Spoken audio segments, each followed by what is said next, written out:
Hello अस्सलाम वालेकुम। जैसे कि जियो टीवी पर नया ड्रामा सीरियल तपिश का एपिसोड 25 का प्रोमो जो है वो लॉन्च हो चुका है। जैसे कि शाजिर जो है वो शिफा को जो है वो शादी करने के लिए इतना ज़्यादा मुतासिर करने की कोशिश करता है, लेकिन यहाँ पर जब वो सब घर वालों को कहती है कि ये लड़का जैसा दिखता है वैसा है नहीं, कोई इसकी बात का यकीन नहीं करता। यहाँ पर शिफा के घर वाले जो है वो भी और उसका ससुराल भी सब उसे पसंद करने लगे हैं। उसने नरमीन के साथ मंगनी सिर्फ और सिर्फ शिफा के करीब रहने के लिए की है। जब यहाँ पर शिफा जो है उससे दूर रहने की कोशिश करती है तो वो इसे बार बार यही बात कहता है कि तुम मास को छोड़कर मुझसे शादी कर लो, ये कंगला तुम्हें क्या दे सकता है। वो तमाम बातें टेप कर लेती है और जब उसे वो देख लेता है तो उसके हाथ से मोबाइल छीन लेता है और जब सब घर वाले आ जाते हैं तो उस मोबाइल को वीडियो डिलीट करने के बाद ऐसे फेंक देता है। शिफा जब अपने शोहर को और तमाम ससुराल वालों को बताती है तो कोई इसकी बात का यकीन नहीं करता, बल्कि नरमीन उल्टा इस पर इल्ज़ाम लगाती है कि मेरा भाई गरीब है तो वो इसे छोड़कर जो है इस पैसे वाले शख्स से शादी करना चाहती है। और वो ये भी इसके ऊपर इल्ज़ाम लगाती है कि वो तो कब से ही ये सब डोरे डाल रही है। यहाँ पर शाजिर जो है वो खुद मासूम और मजलूम बनकर खड़ा हो जाता है और माज वहीं पर तलाक दे देता है। जब उसके भाई को बुलाया जाता है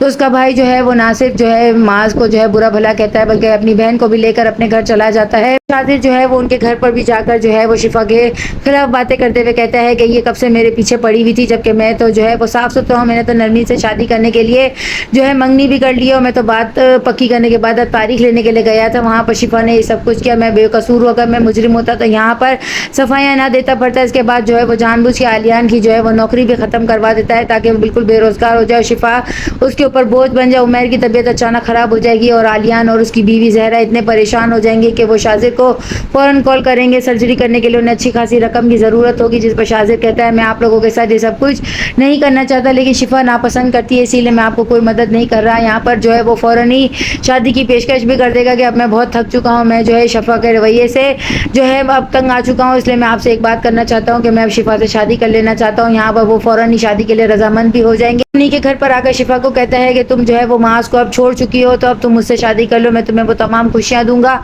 और तुमने ये सब कुछ जो है जो भी किया है ये सब कुछ मैंने ही तो करवाया है तुमसे ताकि तुम मेरी ज़िंदगी में आ जाओ। जबकि वो कहती है ये सब कुछ जो तुम कर रहे हो मैं कभी भी तुम्हारी ज़िंदगी में नहीं आऊँगी, तुमने मेरी ज़िंदगी ख़राब कर दी हो, तुम क्या समझते हो मैं तुमसे शादी कर लूँगी। यहाँ पर मास जो है वो अपनी बहन की शादी की तारीख लेने के लिए शाजिर के पास जाता है, लेकिन वो नरमीन से शादी करने से और रिश्ता ख़त्म करने की बात कर देगा। नेक्स्ट एपिसोड में और क्या होगा, चैनल के साथ बने रहें, लाइक करें, शेयर करें और सब्सक्राइब करें।